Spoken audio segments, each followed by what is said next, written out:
Welcome to clue today news.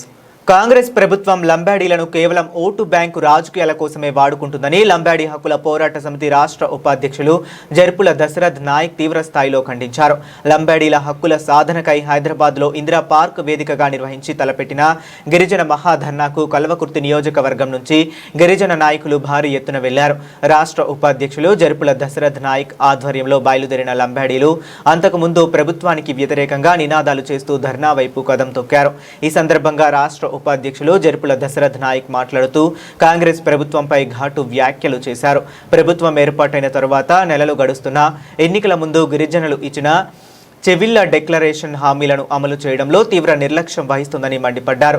Lambadi వర్గానికి రాష్ట్ర కేబినెట్లో తక్షణమే తగిన చోటు కల్పించాలని, అలాగే గిరిజన తండాలకు పూర్తి స్థాయి రెవెన్యూ గ్రామ పంచాయతీలుగా ప్రకటించాలని వారు తీవ్ర ఆగ్రహం వ్యక్తం చేస్తూ డిమాండ్ చేశారు.